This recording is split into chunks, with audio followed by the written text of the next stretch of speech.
আবার তোমাদের সাথে আরেকটা জিম ব্লগ আমি শেয়ার করব। তো আজকে আমার জিমের চেস্ট ডে। তো চেস্ট ডে অ্যাজ বিগিনার আমি কী কী এক্সারসাইজ করি সেটাই তোমাদের সাথে শেয়ার করব। আমি জিম জয়েন করেছি 2 to 3 months জাস্ট হয়েছে। তো আমি অ্যাজ বিগিনার কীভাবে চেস্টের এক্সারসাইজ করি, কী কী করি, আই থিঙ্ক তোমাদের একটু হলেও তোমরা সাজেশন পাবে হয়তো ওখান থেকে। তো আজকে সেটাই তোমাদের সাথে শেয়ার করব। তো আগেও আমি আমার চ্যানেলে জিমের কিছু ভিডিও আপলোড করেছিলাম, like chest day, shoulder day, leg day. তো তোমরা চাইলে সেগুলোও চেক করতে পারো। আমি অলরেডি প্লেলিস্ট তোমাদের জন্যই বানিয়ে রেখেছি তোমাদের সুবিধার জন্য। তো আজকে করবো চেস্ট ডে। তো দেখে নাও ভিডিওটা, আর স্কিপ না করে দেখতে থাকো, তারপর আমাকে জানিও কেমন লাগে। ওয়েল, আমি অলওয়েজ চেস্ট ওয়ার্কআউট স্টার্ট করি ওয়াল পুশ আপ দিয়ে।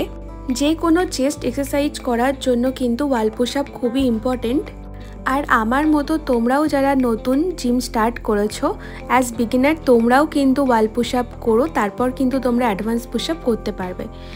তো এবার আমার সেকেন্ড এক্সারসাইজ, আমি এখন করব ইনক্লাইন চেস্ট প্রেস। তো ফার্স্ট সেটটা আমি করব 7.5 কেজিতে, মানে 7.5 15 কেজিতে। প্রত্যেকটা ওয়ার্কআউট কিন্তু আমি 3টে করে সেট করি। সো এটা আমার ছিল ফার্স্ট সেট। তো এটা আমি করছিলাম 15 কেজিতে।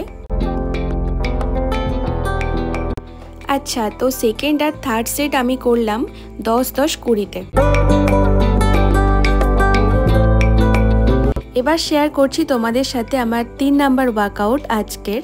তো এটা আমি করছি পেক মেশিন চেস্ট ফ্লাই, যেটার ফার্স্ট সেটটা আমি করছি 5 কেজিতে, আর নেক্সটটা করব আমি 10 কেজিতে।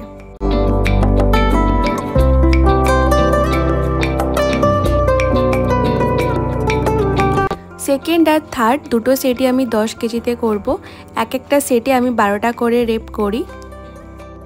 ওয়েল, চেস্ট ফ্লাই কিন্তু আমাদের ইনার চেস্ট গঠনে সাহায্য করে। তো মেনলি ইনার চেস্ট ঠিক করার জন্য, শক্তিশালী করার জন্য, আর গঠনটাকে সুন্দর করার জন্য আমরা কিন্তু চেস্ট ফ্লাই করে থাকি। মেনলি যারা বুকের ভেতরের গ্যাপ কমাতে চাও তাদের জন্য কিন্তু চেস্ট ফ্লাই খুবই কার্যকরী।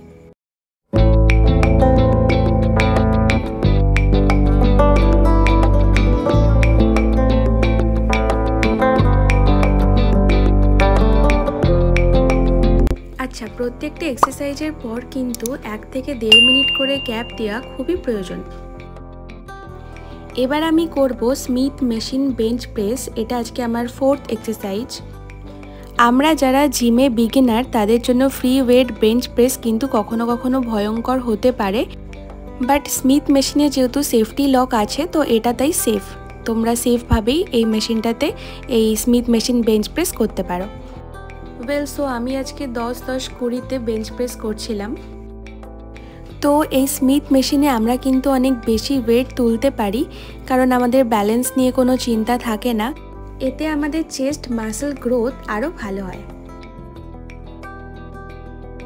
এবার আমি 1-1.5 মিনিট একটু রেস্ট করে নিয়ে তোমাদের জিমটাও একটু ঘুরিয়ে দেখিয়ে দিই, চলো।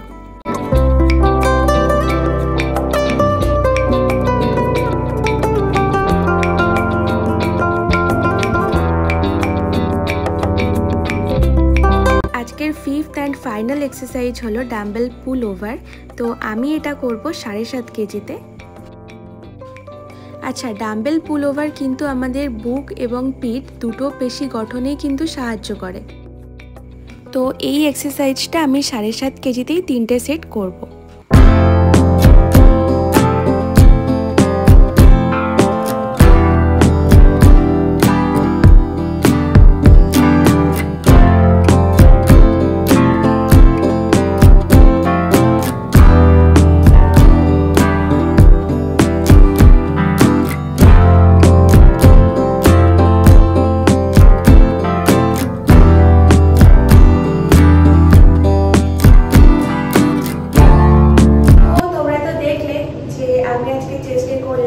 কেমন লাগলো ভিডিওটা অবশ্যই আমাকে কমেন্ট করে জানিও, আর যদি কোনো ভুল হয় সেটাও আমাকে অবশ্যই কমেন্ট করে জানিও, কারণ কি আমি বারবার বলছি আমি অ্যাজ বিগিনার করছি।